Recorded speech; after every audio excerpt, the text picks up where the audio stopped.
दोस्तों इस वीडियो के अंदर मैं आपसे बहुत ही इंपॉर्टेंट टॉपिक के बारे में बात करूंगा, वो है हमारा बीएससी आईटी। 12th के बाद आपको बीएससी आईटी करना चाहिए या नहीं करना चाहिए, क्या है इस कोर्स के डिटेल्स, कैसे ये आपको हेल्प करेगा आगे आईटी इंडस्ट्री में फर्दर अपनी एजुकेशन को करने में और आईटी में आपको अपना करियर बिल्ड करने में। इसके सिलेबस के बारे में हम जानेंगे कि इसके अंदर आप क्या क्या पढ़ने वाले हो, इसके ड्यूरेशन, एलिजिबिलिटी के क्या क्राइटेरिया है, कौन सी कंपनीज में आपको जॉब मिल सकती है और आपकी सैलरी कितनी रहने वाली है। ये सारा कुछ मैं आपको इस वीडियो के अंदर कवर अप करके बहुत डिटेल में बताने वाला हूं। बीएससी आईटी से अगर हम शुरुआत करें तो यहां पर आप नोटिस करोगे मैंने ऑलरेडी इसका फुल फॉर्म लिखा हुआ है, जो कि होता है आपका bachelor of science in information technology. अब कौन इसको कर सकता है, क्या आपको कॉमर्स का स्टूडेंट होना पड़ेगा, साइंस का स्टूडेंट होना पड़ेगा या आर्ट्स का स्टूडेंट होने का, वो भी हम डिस्कस करने वाले हैं इसी वीडियो के अंदर। शुरुआत करते हैं यहां पर हम लोग सिलेबस से कि आप इसके अंदर क्या क्या पढ़ने वाले हो। देखो नाम से ही मालूम पड़ रहा है, bachelor of science in information technology, यानी कि आईटी ये रहने वाला है स्टार्टिंग से लेकर के एंड तक। अगर हम इसके ड्यूरेशन की बात करें तो जो ये आपका कोर्स होता है ये पूरे 3 साल का होता है। तो ये आपका एक 3 इयर्स का बैचलर डिग्री कोर्स है, जिसके अंदर आपको 6 सेमेस्टर देखने को मिलते हैं, यानी कि 3 इयर्स में आपको 6 सेमेस्टर, 6 महीने का एक सेमेस्टर, 6 महीने का दूसरा सेमेस्टर। खैर होता नहीं है 6 महीने का, बीच में बहुत सारे आपके हॉलीडेज भी रहते हैं। तो ये आपका 3 इयर्स का बैचलर डिग्री कोर्स है, जिसे आप कॉलेज कहते हो, ठीक है। तो ये आपका रहने वाला है। सिलेबस की अगर हम बात करें तो इसके अंदर आपको बहुत कुछ सीखने को मिलता है, लेकिन मैं आपके सामने कुछ मेन चीजें लेकर के आ रहा हूं। जैसे मैंने आपको बीसीए वाले वीडियो के अंदर बताया, उसके डिटेल्स आप डिस्क्रिप्शन में लिंक चेक कर लेना बीसीए की वीडियो के बारे में। वैसे ही यहां पे भी 30-35 सब्जेक्ट आपको पढ़ने को मिलेंगे, लेकिन हम यहां पे कुछ इंपॉर्टेंट चीजों को डिस्कस कर रहे हैं। सबसे पहली चीज होती है इसके अंदर, वो रहती है कम्युनिकेशन स्किल। खैर ये चीज जो होती है आपकी वो बीसीए के अंदर भी रहती है और इसके अंदर जनरली आपका इंग्लिश आता है, ठीक है। आपको इसके अंदर इंग्लिश सब्जेक्ट पढ़ाया जाता है तो ताकि आपकी कम्युनिकेशन जो है वो आप अच्छी कर सको। ज्यादा कुछ नहीं होता उसमें, जो आपने 11th 12th 10th में पढ़ा होता है वही सब चीजें होती है और साथ में ग्रामर थोड़ा सा ऐड हो जाता है, ठीक है, ताकि आपके कम्युनिकेशन को अच्छा बनाया जा सके। बात करें अगर आईटी में, अगर इसके अकॉर्डिंग देखें तो आपको सी प्रोग्रामिंग पढ़ाई जाती है, इसी के साथ साथ आपको C++ की भी प्रोग्रामिंग पढ़ाई जाती है और ये डिपेंड करता है टोटली यूनिवर्सिटी के ऊपर और कॉलेज के ऊपर, आप किस यूनिवर्सिटी से कर रहे हो इसको, उसके ऊपर ये आपका सिलेबस जो है वो चेंज हो सकता है। कुछ चीजें कम हो सकती है, कुछ चीजें ज्यादा हो सकती है, लेकिन मैक्सिमम चीजें आपको देखने को सेम मिलने वाली है यहां पे, ठीक है। तो अब ये हो सकता है कि लेटेस्ट में वो लोग पाइथन को इंप्लीमेंट कर दे। बहुत सारी यूनिवर्सिटीज में ऑलरेडी पाइथन हो चुका है और इसके ऊपर तो 100 से ज्यादा वीडियोस मैंने बना रखी है, प्लेलिस्ट आप देख सकते हो। जब आप 5th सेमेस्टर में आ जाओगे या 4th सेमेस्टर में रहोगे तो आपको जावा पढ़ाया जाएगा, ठीक है। इसी के साथ साथ आपका डेटा स्ट्रक्चर्स एंड एल्गोरिथम्स, ये एक काफी इंपॉर्टेंट सब्जेक्ट होता है। जनरली ये सी को इंप्लीमेंट करके पढ़ाते हैं कॉलेज वाले, यूनिवर्सिटीज वाले। डेटा स्ट्रक्चर्स एंड एल्गोरिथम्स, इसका मतलब आपको प्रोग्रामिंग में सी को स्ट्रॉन्ग करना पड़ेगा और उसके बाद आपको डेटा स्ट्रक्चर्स के ऊपर आप रियल लाइफ के सिनेरियो को समझ पाओगे। सॉफ्टवेयर डेवलपमेंट के सिनेरियोस कैसे होते हैं, क्या उनके पीछे का लॉजिक्स होता है, उसके आप एल्गोरिथम्स बना पाओगे। ये चीज आपको इसमें कवर अप की जाती है डेटा स्ट्रक्चर्स एंड एल्गोरिथम्स में। कई लोगों के लिए बहुत टफ बन जाता है, वो ऐसे लोगों के लिए टफ बनता है जिनको C++ समझ में नहीं आई है। जिसने वो चीज समझ लिया ये फिर बच्चों का काम है उनके लिए। इसी के साथ साथ इसके अंदर आपका रहता है कंप्यूटर फंडामेंटल, ठीक है। कंप्यूटर्स के फंडामेंटल्स रहते हैं इसके साथ, और आपका एक सब्जेक्ट रहता है मैथ्स, मैथमेटिक्स, स्टैटिस्टिक्स भी हो सकता है आपका, स्टैट्स जिसे आप कहते हो, वो भी चीजें इसके अंदर रह सकती हैं। वो तो खैर आपका पीछा नहीं छोड़ने वाले हैं, बीसीए के अंदर भी आपका मैथ्स रहता ही है एटलीस्ट पूरे 1 साल, यानी कि 2 सेमेस्टर के अंदर आपको मैथ्स देखने को मिलता ही है। सेम चीज यहां भी है। इसी के साथ साथ इसके अंदर आपका रहता है software quality assurance and testing, ये काफी इंपॉर्टेंट चीज है, ये भी आपको सिखाया जाएगा। सॉफ्टवेयर की क्वालिटी एश्योरेंस आप देख सको, टेस्टिंग कर सको, वो कैसे काम करता है, परफेक्टली बना है या नहीं बना है, वो सारी चीज इसके अंदर आती है। होप सो आपको ब्लैक बोर्ड का ये एरिया दिख रहा होगा। यहां पे मैंने मैथ्स के बाद लिखा हुआ है software quality assurance and testing, तो ये भी आपको इसी के अंदर पढ़ाया जाता है। इसके अलावा आप यहां पे डीबीएमएस पे काम करते हो, जो कि आपका डेटाबेस मैनेजमेंट सिस्टम होता है, एसक्यूएल एंड ऑल। वो आपका आरडीबीएमएस भी हो सकता है। ये दोनों चीजें आपकी रहती हैं जो कि आपका डेटाबेस से रिलेटेड आपका रहता है, काफी इंपॉर्टेंट है और आगे जाकर के आपको बहुत ज्यादा हेल्प करता है। ये वेब टेक्नोलॉजीज की बात करें तो आपको ASP.NET देखने को मिलता है। खैर ये चीज आपके BCA के अंदर भी रहती है और आपको नेटवर्किंग के बारे में पढ़ाया जाता है, कंप्यूटर नेटवर्किंग के बारे में आपको पढ़ाया जाता है। तो ये कुछ इंपॉर्टेंट और मेन सब्जेक्ट है। इसके अलावा बहुत सारे हैं, आप इमेजिन नहीं कर सकते। बीसीए और बीएससी आईटी के अंदर 30-35 सब्जेक्ट आप पढ़ते हो, 30 to 35 सब्जेक्ट्स, ठीक है। तो ये उनमें से कुछ टॉप हाइलाइट्स है। जैसा कि मैंने आपको बीसीए के बारे में बताया था, डिस्क्रिप्शन में लिंक मेंशन है, सेम इसके बारे में कुछ टॉप हाइलाइट्स मैं आपको दे रहा हूं कि ये आप सीखने वाले हो। और जब आप लास्ट ईयर में होते हो, स्पेशली आप जब 6 सेमेस्टर में होते हो, तो आपको एक प्रोजेक्ट बना करके देना होता है जेईसीटी, ठीक है। प्रोजेक्ट जो भी आपने आज तक सीखा है, खैर उतना कुछ कराते नहीं है यूनिवर्सिटीज वाले, बट स्टिल कई जगह पे मिल जाता है आपको ठीक ठाक, उसके अकॉर्डिंग आपको एक प्रोजेक्ट बना करके देना होता है, जो कि यूनिवर्सिटी के ऊपर डिफर करता है, बट जनरली वो 300 मार्क्स का होता है और इसके साथ सिर्फ आपको 2 सब्जेक्ट पढ़ने होते हैं। तो ये आपका प्रोजेक्ट में मार्क्स खींचता है और पूरा ओवरऑल आपका रिजल्ट जो है वो काफी अच्छा बना करके देता है। क्योंकि अगर हम बाकी सेमेस्टर्स की बात करें ना, तो हर सेमेस्टर में आपको 5 या 6 सब्जेक्ट्स पढ़ने होते हैं, लेकिन लास्ट वाले में आपको सिर्फ प्रोजेक्ट है ऐसा जिसमें से आप 285 बड़े आराम से स्कोर कर सकते हो आउट ऑफ 300। और लास्ट सेमेस्टर के अंदर ऐसे बच्चे जो जिंदगी में कभी पास भी नहीं हो पाए होते हैं, वो भी 80-85% बड़े आराम से स्कोर कर लेते हैं बिकॉज ऑफ दिस प्रोजेक्ट। अगर आपने सारा कुछ अब तक सीखा है तो, और अगर आपने लेक्चर सही से अटेंड किए होते हैं तो। बात करते हैं इसकी एलिजिबिलिटी की। कौन वो पर्सन है, कौन वो स्टूडेंट है जो इसके लिए एलिजिबल है ज्वाइन करने के लिए? तो eligible to join BSc IT, या एलिजिबिलिटी कर लो। देखो जाहिर सी बात है, डिप्लोमा वाले पर्सन भी कर सकते हैं जिन्होंने 10th के बाद डायरेक्ट डिप्लोमा किया हो, बट उसके लिए कुछ क्राइटेरिया होंगे, वो यूनिवर्सिटी और कॉलेज के अकॉर्डिंग डिफर करेंगे, तो मैं उसको कंसिडर नहीं कर रहा हूं फिलहाल, बट कर सकते हो।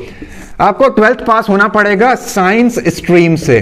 12th साइंस आपको करना पड़ेगा विद पीसीएम। अभी पीसीएम पैरासिटामोल नहीं है फिजिक्स केमिस्ट्री और मैथ्स है। इसके अंदर जो कंपलसरी रहता है आपका, वो रहता है 12th में आपका मैथ्स होना बहुत जरूरी है। ये चीज आपको ध्यान देना है। यही चीज लागू होती है आपके बीसीए के लिए। जो मैंने बीसीए की वीडियो बनाई थी उसमें भी आपको मैथ्स चाहिए होता है, बट मैं कॉमर्स का था विदाउट एनी मैथ्स, मैंने कंप्यूटर रखा हुआ था, तो भी मुझे एडमिशन मिल गया। तो ये डिपेंड करता है टोटली आप किस यूनिवर्सिटी से और किस कॉलेज के थ्रू आप जा रहे हो, ठीक है। आप एडमिशन ले रहे हो उसके ऊपर डिफर करता है कि वो कंपलसरी रख रहे हैं या नहीं रख रहे हैं। तो हमारे वाले में मैथ्स पढ़ाया गया हमें बीसीए के अंदर, 1 साल मैंने पढ़ा उसको, बट मेरा 12th 11th में कोई मैथ्स नहीं था, ठीक है। बट इसके अंदर आपको कंपलसरी टाइप का ही होता है कि पीसीएम हो और स्पेशली मैथ्स हो, बट स्टिल यही कहूंगा मैं, साइंस थोड़ा सा इंपॉर्टेंट होता है। अब जाहिर सी बात है, बायो वाला बंदा बीएससी आईटी में क्यों आएगा, मेडिकल वाले बंदे, ठीक है। तो अब जाहिर सी बात है उसका आपके पास यही ऑप्शन बचता है, तो मैथ्स वाले स्टूडेंट इसको ऑप्ट कर सकते हैं। रहा सवाल कॉमर्स का और आर्ट्स का, तो इनके चांसेस बहुत कम होते हैं, ठीक है, कि ये लोग इसको ज्वाइन कर पाए, बट स्टिल 60% केसेस में आपको यह चीज होना ही चाहिए, मतलब साइंस वाले को ही प्रिफर करेंगे। इन 40% यूनिवर्सिटीज एंड कॉलेजेस में मीडियम साइज की बात कर रहा हूं, ऐसा नहीं कि बहुत ही बेकार बोलूंगा मैं आपको कि इसी जगह पे लग जाओ बस एडमिशन ले लो, नो, अच्छी जगह पे ठीक ठाक, मतलब मीडियम, जितना आप अफोर्ड भी कर सको, उस जगह पे भी आपको ये अलाउ कर देते हैं अगर आपने कॉमर्स के साथ मैथ्स रखा हो तो। आई डोंट नो आर्ट्स के साथ मैथ्स अलाउ करते हैं या नहीं, मुझे नहीं मालूम, बट स्टिल अगर है तो आप कर सकते हो, ठीक है। स्टिल अगर आपके पास मैथ्स नहीं है तो यूनिवर्सिटीज और कॉलेजेस एंट्रेंस एग्जाम क्लियर करवाते हैं आपसे, ठीक है। एंट्रेंस एग्जाम बेसिक होता है, वो जो आपने 10th तक पढ़ा होगा उसके बेसिस पे एग्जाम लेंगे, कुछ आपके स्किल्स लगेंगे, अगर आप वो क्लियर कर लेते तो भी आप एलिजिबल हो बीएससी आईटी करने के लिए। बट स्टिल पहला वाला जो ऑप्शन है दैट इज मस्ट। मैं ये बता रहा हूं यूनिवर्सिटी के अकॉर्डिंग ये चेंज हो सकता है, डिफर हो सकता है, ठीक है। अब जो आपका एग्जाम होगा तो बहुत सारे ऐसे कॉलेजेस हैं जो बहुत अच्छे हैं, टॉप क्लास के हैं, जो प्लेसमेंट आपको कराते हैं। प्लेसमेंट मतलब कॉलेज में ही कंपनी आएंगी, आपको हायर करेगी, जॉब देगी और कॉलेज खत्म होती है आप नौकरी पे लग जाओगे, ठीक है। तो वो उस चीज के लिए फिर कॉलेज वाले भेड़ चार में सबको तो एडमिशन नहीं दे सकते ना कि जिसके इतने परसेंट आए हो, तो फिर वो कट ऑफ भी रख लेते हैं कि 12th में इतने परसेंट आए हो, इतने आए हो। कई लोग यूनिवर्सिटी और कॉलेजेस एंट्रेंस एग्जाम तक रख लेते हैं बीएससी आईटी के लिए, खैर वो बीसीए के लिए भी है, बट हर जगह पे ऐसा नहीं है। यहां भी इंडिया में बोलूंगा सिर्फ 5% ऐसे कॉलेजेस होंगे जो एंट्रेंस एग्जाम लेते हैं बीएससी आईटी के लिए, वरना बाकी सब में ऐसे ही एडमिशन मिल जाता है आपको, ठीक है। तो एंट्रेंस एग्जाम में ज्यादा कुछ नहीं होता है, आपके थोड़े बहुत मैथ्स, आपकी क्रिटिकल थिंकिंग, आप लॉजिकल हो या नहीं हो, नॉर्मल से जो जनरल कंपटीशन की कोई भी एग्जाम होती है उसका बहुत ही लो लेवल का हिस्सा होता है जो कोई भी इजीली क्लियर कर सकता है। अगर उसने स्कूल सही से बंदा गया है 12th क्लास तक तो बहुत इजीली क्लियर कर सकता है, कुछ इतना बहुत ऊपर लेवल की चीज नहीं होती। तो एंट्रेंस को हम साइड में रखते हैं फिलहाल। मैं आईआईटी ये वो इन सब की बात तो नहीं करूंगा, या बहुत बड़े बड़े यूनिवर्सिटीज की बात नहीं करूंगा मैं, लेकिन जो मीडियम लेवल के यूनिवर्सिटीज होते हैं उसके अंदर अगर आप 12th क्लास पास आउट हो तो कम से कम आपका 40% मांगते हैं, बट अब वो शिफ्ट हो चुका है 50% पे। तो 45, 50 तो आज के टाइम पर कोई भी स्कोर कर ही देता है बड़े आराम से, और अगर नहीं कर पाते हो तो फिर बीसीए में एडमिशन ले लेना। इतना परसेंटेज वो आपसे मांगते हैं कि अगर इतना है तो you are eligible, but still कई यूनिवर्सिटीज ऐसे भी हैं टॉप क्लास के जो 28, 90, 92 ऐसे तक के कट ऑफ मांग लेते हैं। तभी मैंने कहा मीडियम साइज को कंपैरिजन करने वाले, और मैंने भी जो एडमिशन ली थी बीसीए के अंदर मैं मीडियम साइज कॉलेज के अंदर था। जो फीस होती है ये डिपेंड करती है, गवर्नमेंट वाले को तो मैं कंसीडर ही नहीं करता, बट वहां पे आपकी फीस हो सकती है 2500 रुपए या 10,000 रुपए साल के, 1 साल के, बट मैं इसको कंसीडर नहीं करूंगा। प्राइवेट की अगर बात करें तो ये स्टिल डिपेंड करता है area to area, state to state, district to district differ करता है, कौन सी यूनिवर्सिटी है, कितना उसका नाम है, प्लेसमेंट कितना है। जब मैंने बीसीए ऑप्ट किया था तो मेरा फीस था अप्रोक्सीमेटली 50,000 1 साल का। बाकी इसके अलावा बुक एंड ऑल ये वो खर्चे तो आते ही रहेंगे। ये 46 था, थोड़े बहुत कुछ मिला करके 50 हो गया। कुछ इससे ही मिलता जुलता आपका बीएससी आईटी का भी होगा। बीएससी आईटी और बीसीए की जो फीस होती है आपकी वो 25,000 से स्टार्ट हो जाती है 1 साल की, और 50,000 तक वो जा सकती है। कुछ यूनिवर्सिटीज ऐसे भी हैं जो 1-1 लाख रुपए एक सेमेस्टर के भी लेते हैं। तो ये मैंने बोला आपको एरिया टू एरिया डिपेंड करता है। अब बहुत ही गए गुजरे कॉलेज में घुस जाओगे तो उसका कोई फायदा नहीं होगा, बस एक कागज का टुकड़ा 3 साल के बाद हाथ में मिल जाएगा, लेकिन उसको घूमते रहोगे, नॉलेज भी कुछ नहीं मिलने वाली है। तो ऐसी चीजों का कोई फायदा नहीं है। कम से कम मीडियम वाले पे रहें, जिसका थोड़ा सा नाम हो, जिसके पास स्टूडेंट्स हो कुछ, ठीक है, प्लेसमेंट कराए, वो आपकी नौकरी वगैरह लगवाए या कुछ सिखाए कम से कम, तो फिर आप 25 से 30,000 या 35,000 खर्चने के लिए साल के तैयार रहे। 2 सेमेस्टर होता है ये मैंने आपको बताया, 1 साल में 2 सेमेस्टर रहेगा आपका, तो 2 बार में आपको फीस पे करनी होती है। मतलब एक सेमेस्टर के अंदर कुछ हिस्सा, दूसरे सेमेस्टर के अंदर कुछ हिस्सा। तो हमारे कॉलेज के अंदर 4 इंस्टॉलमेंट हमें प्रोवाइड होती थी, ठीक है। मैं यहाँ पे प्रमोशन नहीं कर रहा हूं, इसलिए मैं अपने कॉलेज या यूनिवर्सिटी का नाम नहीं बताऊंगा मेरे भाई, सो सॉरी फॉर दैट। सो ये उसकी डिटेल्स हैं। कंपनीज बहुत सारी हैं जो आपको नौकरी पे रखने को तैयार हैं। इवन अगर आपने बीसीए भी किया है तो उसके ऊपर की वीडियो आप डिस्क्रिप्शन में चेक कर लेना। मैं एक चीज आपको रेकमेंड करना चाहूंगा, अगर आपको प्रैक्टिकल नॉलेज ज्यादा चाहिए है, आपका कोडिंग इन सब में बहुत ज्यादा इंटरेस्ट है, तो मेरे भाई बीएससी आईटी मत करना, फिर आप बीसीए ही करना, क्योंकि ये थोड़ा सा ना थियोरेटिकल पे ज्यादा फोकस करता है और बीसीए प्रैक्टिकल पे ज्यादा फोकस करता है। बहुत सारे कंपनीज हैं आपके पास, टीसीएस है, विप्रो है, वीएसएनएल है, मैं बीएसएनएल नहीं बोल रहा हूं, वीएसएनएल है, आपके पास टेक महिंद्रा है, बहुत सारे हैं आपके पास। कुछ एमएनसीज हैं जो प्लेसमेंट करा रहे हैं, कैपजेमिनी भी उनमें से एक है। नौकरी की कमी नहीं है, बस आपका कॉलेज इतना अच्छा हो कि वो प्लेसमेंट कराता हो, ताकि आप इजीली लग जाओ। क्योंकि अगर आप कॉलेज में प्लेसमेंट नहीं है और बाहर खुद से इंटरव्यू देने जाओगे तो वो ऑफ कैंपस कहलाता है। कॉलेज के अंदर वाला ऑन कैंपस कहलाता है, जो कि आसान होता है। ऑफ कैंपस में वो हालत खराब कर देते हैं और बहुत सारे कैंडिडेट होते हैं वहां पे। लेकिन अगर कॉलेज प्लेसमेंट कराएगा तो आपके ही क्लासमेट्स बैठे रहेंगे और कुछ एक लेवल ऊपर वाले क्लासमेट्स होंगे, आपके कुछ दोस्त होंगे, बस इतने 50-60 लोगों के बीच में आपका इंटरव्यू होगा, आप इजीली सेलेक्ट हो जाओगे। तो कॉलेज अच्छा सेलेक्ट करें, भले ही पैसे ज्यादा लग जाते हैं। जॉब आपको किस लाइन में मिलेगी? देखो, इस चीज को करने के बाद आप बहुत सारी चीजों में करियर बना सकते हो। ऐसा नहीं है कि ये आप कर लोगे तो आप programmer, developer, coder, software developer, engineer बन जाओगे। नो, ऐसा किसी कोर्स में नहीं होता, कोई गारंटी नहीं होती। ये चीजें आपको एक बेस प्रोवाइड करती है मेरे भाई। ये करने के बाद अगर आप कुछ मेहनत खुद से कर लो तो आप एक इंडस्ट्री में आगे निकल सकते हो। ये आपको एक बेस लाती है और आपका इंटरेस्ट बनाती है इन 3 सालों के अंदर। इसको करने के बाद आप प्रोग्रामिंग में आगे जा सकते हो, आप वेब डेवलपर बन सकते हो, ASP.NET या PHP के नॉलेज के वगैरह। आप डेटाबेस पे डील कर सकते हो, आप नेटवर्किंग पे डील कर सकते हो, आप सॉफ्टवेयर डेवलपमेंट कर सकते हो। बहुत सारे ऑप्शंस आपको यहां पे मिलते हैं इस चीज को करने के बाद। लेकिन आपको साथ साथ खुद भी थोड़ी सी मेहनत करनी पड़ती है। जॉब भी बहुत सारे हैं, मैं कुछ मेन आपके लिए लेकर के आया हूं। जैसे कि आप नेटवर्क इंजीनियर बन सकते हो, तो यहां पर मैं लिख रहा हूं नेटवर्क इंजीनियर। खैर मेरे पास जगह बहुत कम बचा हुआ है तो मैं यहां पे लिख रहा हूं नेटवर्क इंजीनियर। नेटवर्क इंजीनियरिंग के जॉब के अंदर आपको नेटवर्किंग की चीजें संभालनी होती है। आजकल तो वायर्ड भी है, वायरलेस भी है। आपका सर्वर सही से रहे, डेटा बैकअप सही से रहे, कहीं कुछ लॉस होता है तो आपको वो रिकवरी करके देना है। बहुत सारी चीजें आती है इसके अंदर। वो खैर आप इसके अंदर थोड़ा बहुत थियोरेटिकल सीखोगे, प्रैक्टिकल आपको कंपनी सिखा देगी। ये अगर आप करते हो तो आप 1 साल के अंदर 6 लाख पर एनएम का मतलब होता है 1 साल में 6 लाख रुपीस तक आप अर्न कर सकते हो। इसको आप 12 से डिवाइड कर लोगे तो 1 महीने की आपकी सैलरी निकल जाएगी। ये डिपेंड करता है आप कौन से कॉर्पोरेट में हो, कौन से कॉलेज यूनिवर्सिटी से आप पढ़ रहे हो, आपकी कितनी नॉलेज है, क्या स्किल्स हैं, उसके ऊपर सैलरी कम या ज्यादा होती है। कईयों की तो स्टार्टिंग सैलरी 10,000, 12,000, 15,000, 18,000 तक भी रहती है मेरे भाई। लेकिन आईटी एक ऐसी इंडस्ट्री है जहां 1 साल के एक्सपीरियंस के बाद सैलरी बहुत अच्छी ग्रोथ और हाइक लेती है। दूसरा आप कर सकते हो आईटी सपोर्ट एनालिस्ट। इसके अंदर आपको टेक्निकल सपोर्ट सेटअप प्रोवाइड करना पड़ता है, क्योंकि आपने कंप्यूटर की नॉलेज ली हुई है और जिस तरीके से इंडिया डिजिटलाइज हो चुका है, तो हर एक बिजनेस में, छोटे से छोटे बिजनेस में कम से कम एक बिल काटने के लिए भी आज के टाइम पे सॉफ्टवेयर और कंप्यूटर की जरूरत होती है। तो आपको आईटी सपोर्ट के सेटअप्स प्रोवाइड करने हैं। जो भी किसी का काम है, वो जो भी कर रहे हैं अपने बिजनेस में, वहां जैसे कंप्यूटर को इंप्लीमेंट करना चाहिए, आपको अपने कॉलेज की इंफॉर्मेशन को, अपने डिग्री के इंफॉर्मेशन को जो आपने सीखा और अपने स्किल्स के जरिए उनको वो चीज करने में हेल्प करना है।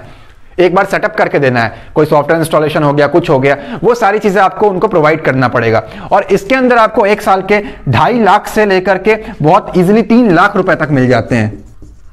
ठीक है, ये स्टिल कहूंगा आपके स्किल्स, नॉलेज और कहां आप काम कर रहे हो, किस कंपनी के लिए कर रहे हो, खुद का काम कर रहे हो, उसके ऊपर ये फिर भी डिपेंड करेगा। सबसे अच्छी सैलरी आपको मिलती है आईटी कंसल्टेंट के अंदर। इसके अंदर आपको सिस्टम डेवलपमेंट एंड इंप्लीमेंटेशन की गाइडेंस देनी पड़ती है। आप इतने अच्छे हो चुके हो स्किल्स में कि आप किसी को गाइडेंस दे सकते हो। आप एक टीम बना करके लोगों से काम करवा सकते हो, समथिंग लाइक मैनेजर। वो सारी चीजें, कोई आपके पास आया, हमारा सो एंड सो काम है, हमें इसको ऑनलाइन लेकर के आना है, आप उसको सॉफ्टवेयर, वेबसाइट, एप्लीकेशन जो रेकमेंड करना चाहो, आपको क्या क्या चीजें लगेंगी, वो सारी चीजों की आप सपोर्ट प्रोवाइड करते हो और गाइडेंस देते हो या करवाते हो। तो इसके अंदर आप 11 लाख, जी हां 11 लाख 1 साल का अर्न कर सकते हो, अप्रोक्सीमेटली 70-80 हजार रुपए पर मंथ या 90,000 जो भी है 12 से डिवाइड करके। ये बहुत अच्छी चीज है। आप सॉफ्टवेयर डेवलपमेंट कर सकते हो थोड़े से स्किल्स को शार्प करके, और साल के 3.5 लाख रुपए इजीली कमा सकते हो। और ये बढ़ जाते हैं, ये मैं स्टार्टिंग सैलरी आपको बता रहा हूं, कम ज्यादा होते रहते हैं। आप वेब डेवलपमेंट कर सकते हो, उसके अंदर भी आप स्टार्टिंग में अगर बात करूं बेसिक नॉलेज के साथ आप 1,80,000 या 2 लाख या 2,20,000 साल के कमा सकते हो। 3 महीने 6 महीने की एक्सपीरियंस के बाद सैलरी हाइक हो जाती है, 2-3 हजार रुपए बढ़ जाते हैं मंथली बेसिस पे। बहुत अच्छी चीज है वो भी। बट स्टिल यही कहूंगा, अगर प्रैक्टिकल नॉलेज चाहिए तो बीसीए ऑप्ट करना मेरे भाई। बीसीए की वीडियो डिस्क्रिप्शन में दे रहा हूं, ध्यान से पहले उसको समझ लो। यहां सिखाया जाता है बट बहुत सारे थियोरेटिकल चीजें हैं, और बीसीए स्पेशली बनाई प्रोफेशनल्स के लिए, प्रैक्टिकल के ऊपर ज्यादा फोकस करता है वो। तो ये कुछ डिटेल्स थी, मैं जो चाहता था आप लोगों को मालूम पड़े। अब आप सर्च कर लेना अगर आपको इसमें इंटरेस्ट बनता है तो, कि आपको ये करना चाहिए या नहीं करना चाहिए। मैं ऐसे ही आगे और वीडियोस लाता रहूंगा, क्योंकि खैर अभी तो 12th के एग्जाम हुए भी नहीं है, तब तक आपको सारे डिटेल्स मैं आपको प्रोवाइड कर दूंगा। इस वीडियो के रिसर्च में और इसको बनाने में और शूट करने में मुझे बहुत ज्यादा मेहनत आई है, तो प्लीज मेरी इस मेहनत के लिए इस वीडियो को लाइक करें, कमेंट में अपना फीडबैक जरूर दें। चैनल पे न्यू है तो सब्सक्राइब करें, बेल आइकन को क्लिक करके ऑल नोटिफिकेशन को ऑन करें, ताकि आपको लेटेस्ट वीडियोस की नोटिफिकेशन मिलती रहे। और जो भी मैंने बताया है इसमें से काफी सारी चीजें ऑलरेडी आपको मेरे चैनल के प्लेलिस्ट सेक्शन में मिल जाएंगी, आप जाके उसको देख सकते हो। मैं मिलता हूं आपसे अगली वीडियो में। Thanks for watching guys.